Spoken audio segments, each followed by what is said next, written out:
sudah 6 Kamu bulan. excited ya? Ya, lumayan. Excited. Tinggal lulus aja, tinggal itu yang masih lama. Katanya 1 sampai 3 hari lagi guys. Kalau digangguin ya siapa aja berasa.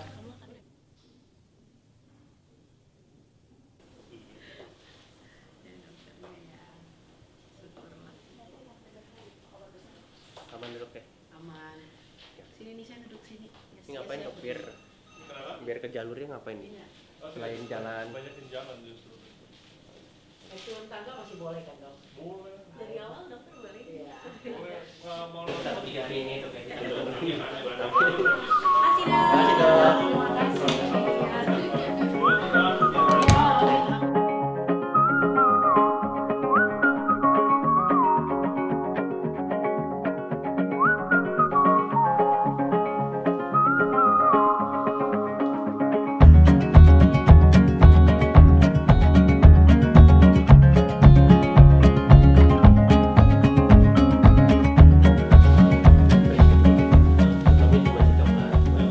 pagi ini.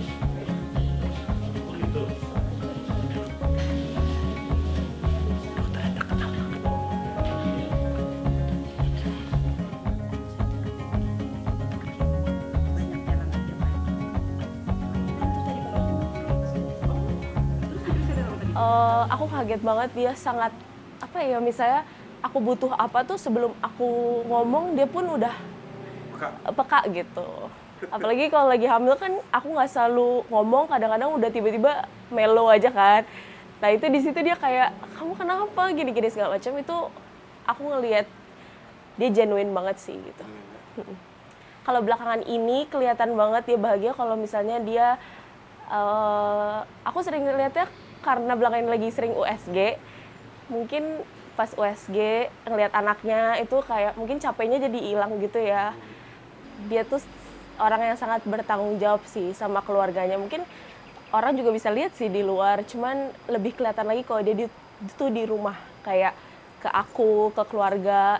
Dia tuh care banget sama sekitar. Apapun yang aku butuh tuh dia pasti selalu siaga deh. Mungkin karena aku lagi hamil, jadi kelihatan banget sih dia tuh siap banget untuk menjadi seorang suami dan bapak gitu. Kayak aku nggak expect itu dari Yesaya karena mungkin aku kenal dia udah dari lama dan melihat sisi dia yang kalau orang lihat kan pecicilan, kayak orang nggak akan nyangka dia akan siap menjadi bapak dan suami gitu. Tapi ternyata aku kaget banget, dia sangat apa ya, misalnya aku butuh apa tuh sebelum aku ngomong dia pun udah peka gitu. Yang terpenting tuh ini. Sus, Mungkin kayak dia banyak pressure juga ya sebenarnya di season ini. Dan aku bisa lihat banget sih sebenarnya kadang dia tuh capek banget. Misalnya kayak latihan tapi dia dalam kondisi misalnya kayak sekarang dia lagi ada misalnya ankle atau pinggang. Sebenarnya dia tuh pengen ikut kayak tanding kemarin-kemarin. Nah itu tuh mungkin di situ dia kayaknya merasa kecewa sama dirinya sendiri gitu loh. Kayak nggak bisa bantu timnya, terus kayak di situ kayaknya yang aku ngelihat, misalnya dia masih harus latihan di saat dia tuh sakit gitu sebenarnya. Banget ya. tapi jangan tadi. Enggak di tempat yang tadi, beda tempat.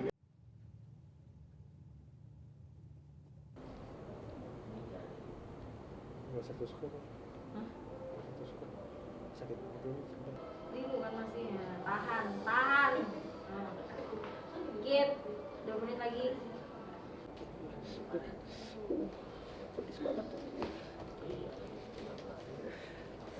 Sabar. Oh, baru 1 menit. 5 ya? 5.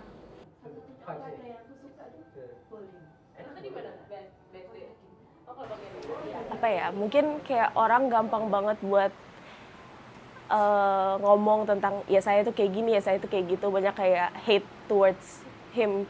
Cuman di sisi lain kalau udah tahu ya saya yang asli, misalnya contoh kayak pekerja keras, terus kayak selalu provide buat keluarganya, buat aku, selalu walaupun dia misalnya away atau apa segala macam, dia tuh sangat bertanggung jawab kayak ngabarin aku, make sure kalau aku tuh nggak overthink atau apa segala macam, dia tuh tanggung jawab banget di bagian itu gitu. Jadi aku ngerasa gimana ya? Kalau sekarang tuh kan dia ada tanggung jawab yang besar ya. Dia merasa tanggung jawab itu tuh kayak aduh gue harus cepet-cepet balik nih ke lapangan, kayak walaupun di saat kayak sebenarnya dia tuh butuh istirahat gitu. Itu yang kadang aku selalu bilang ke dia kayak jangan sacrifice sesuatu yang long term buat sesuatu yang kayak lu pengen saat ini gitu, karena kita kan nggak tahu ya itu efeknya akan kayak gimana ke depannya gitu. Kadang-kadang dia suka kebawa omongan orang, terus aku yang harus selalu ingetin kayak kamu tuh nggak butuh buktiin diri kamu ke siapa-siapa gitu, karena sebenarnya orang tuh tahu kamu siapa, cuman kayak waktu itu kamu nggak dikasih kesempatan untuk melanjutkan show kamu itu gitu. Kayak itu sih yang aku ngerasa kadang-kadang dia suka kebawa aja, padahal biasanya dia orangnya kan nggak pedulian ya, maksudnya nggak pedulian sama omongan orang, tapi kalau lagi sensitif kebawa gitu.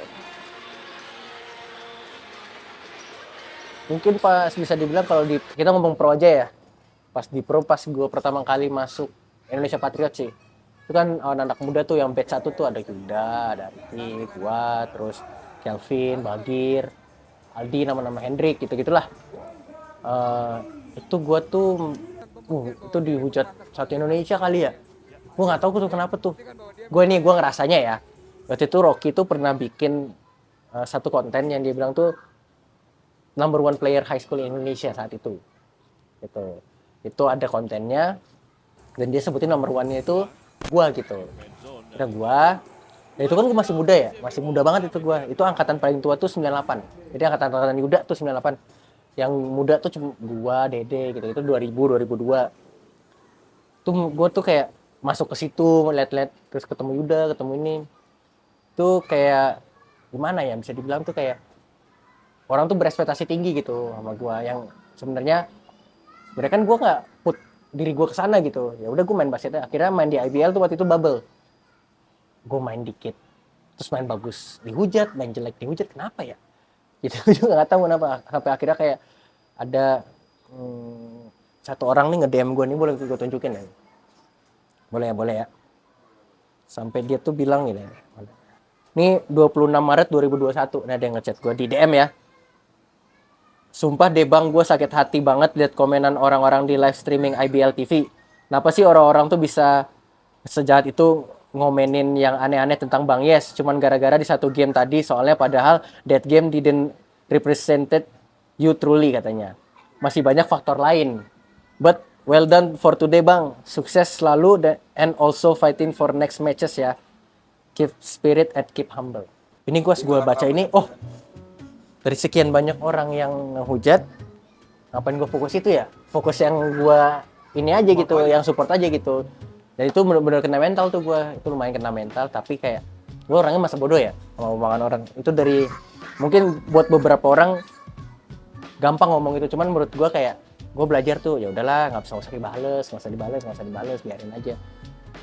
Dari situ gue akhirnya waktu itu 2021. Kalau nggak salah tuh gue ke PON, kalau nggak salah itu. Ke PON tuh, kalau nggak salah ya. Papua 2021. Harusnya 2020 kan, mainnya 2021. Akhirnya gue ke PON, akhirnya juara PON tuh. Juara PON, orang mulai tahu main basket ini. Sampai akhirnya gue masuk ke IBL. Gue proof tuh, gue sebagai rookie. Sebelum itu, gue ditarik lagi Patriots tahun kedua. Itu lumayan gue show tuh. 2 tahun ya Patriot ya? Patriot gue 2 tahun. Harusnya kan main PJ.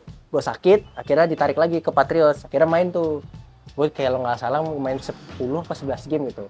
Itu lumayan tuh, poin per game-nya 12, asisnya 7. Itu lumayan tuh gue shot ini ya, haters lah gitu lah. Masih saya. Masih saya Saudale. Ini pemain yang double-double waktu hilang bolanya. Iya. Waktu dimatikan. Saya Saudale. Ya, passing yang bagus tadi Alexander. Argi. Slam drive, reverse point.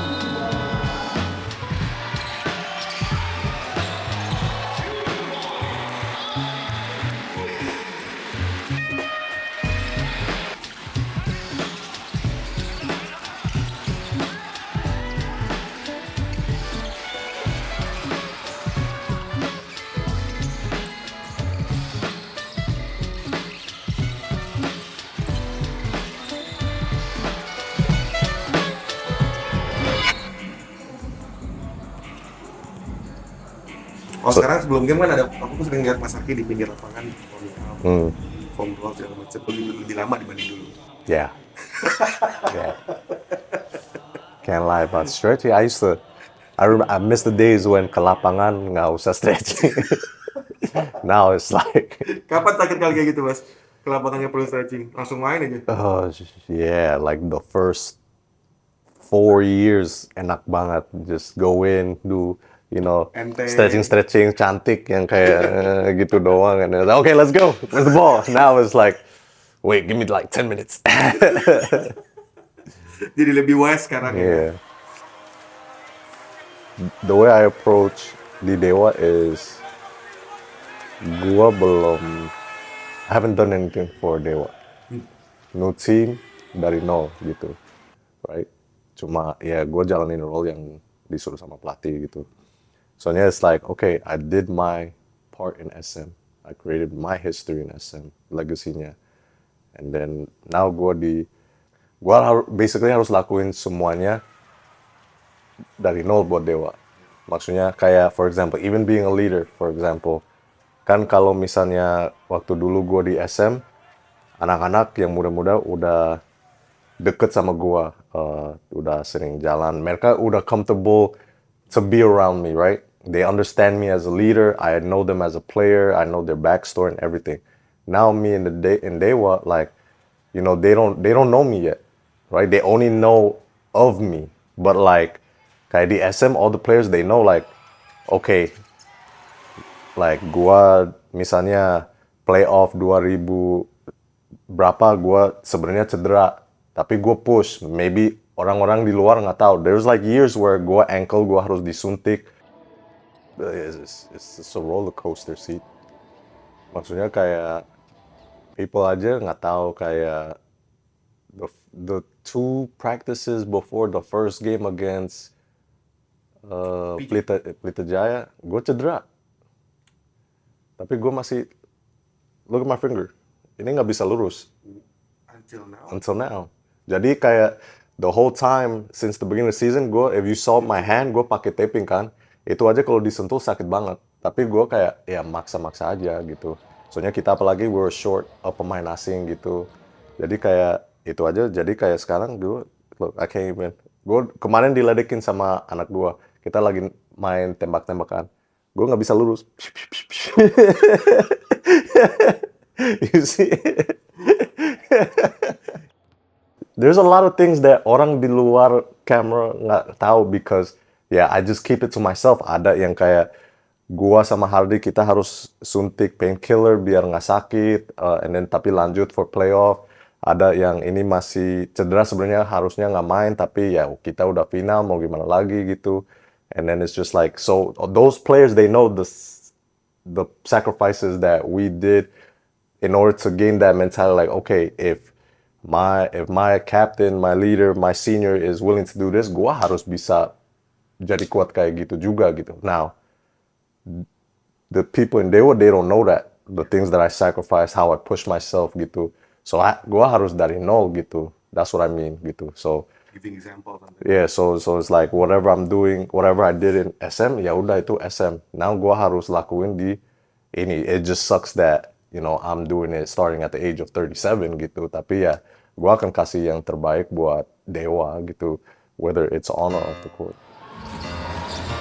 Arki Wisnu dari sisi kanan. Oh, gerakannya sangat baik. Arki! Wow. You can't stop me. Yes. Pada Arki ada fake gerakan andalan Arki Wisnu yang sangat berbahaya di game malam hari ini. Berturut. Wow, luar biasa. Lihat menunggu pergerakan dari Arki. Kalau itu, if you look at the way I scored juga, it was a lot of it is off the dribble, right? A lot of the big man plays buat kita sekarang, it's like post up, pick and roll and stuff like that. Jadi that game I was the way, the composure of the team that he put the 5 on the court, and then the way Pacific was playing us on defense, it allowed me to just go back to being a small forward, push the ball, dribble, pump fake, beat him off the dribble segala macam. Jadi kayak some of the hal-hal kecil like gue kasih, I was saying tadi kayak okay, gue masih cedera, tapi gue masih push di Dewa gitu. Like, those guys gotta understand, like, yeah, lo bisa cedera, lo bisa sakit gitu, tapi you have to be able, to a certain point, you have to be able to push yourself tetap aja for the team gitu. Kemudian di lawan Borneo tuh. Nah, ya. Itu game ke-8. Tersisa di babak pertama. Here's Arki, strong move inside. Yeah, I think that was the one game yang kayak itu, wait, that game, no, itu kalau nggak salah sih itu baru masuk juga. Jordan baru main, tapi dia sebenarnya masih cedera itu. And then that's when we found out Jordan ya benar-benar dia nggak bisa lanjut gitu. Tapi ya mau gimana, we had DJ, we had Jordan yang not even big man, nggak ada juga. Of course, to win by 33, Bogor Horsebills did a lot of good things, so congratulations to them. And from our side, We got 2 more games we gotta focus on, all right? Learn from our mistakes today, and then very 9 on 3. 1, 2, 3. I think that regardless of the situations that we may have, we didn't show up.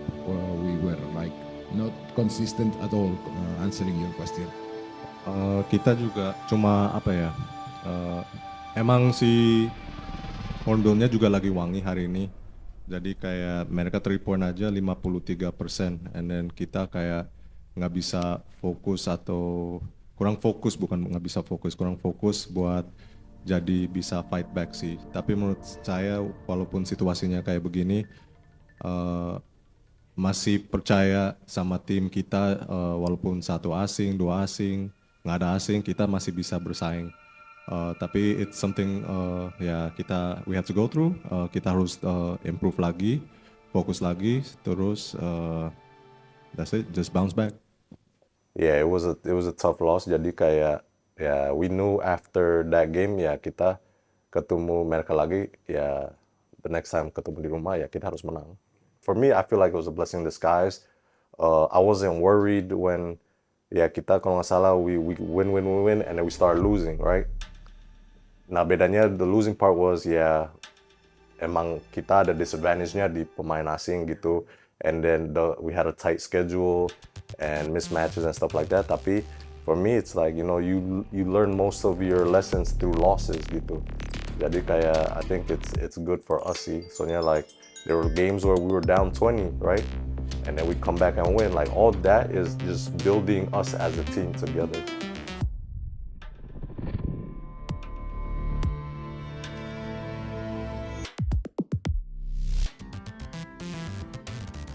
Next on Kita. Sebenarnya kalau dari gue ya, iya mungkin emang bokap nyokap gue pelatih basket gitu. Cuman value disiplin itu diajarin tuh bukan dari bokap nyokap, dari basket itu sendiri. Gue dulu latihan masih KU tuh Sabtu Minggu gitu. Minggu itu waktunya kartun-kartun itu di TV itu dulu Minggu.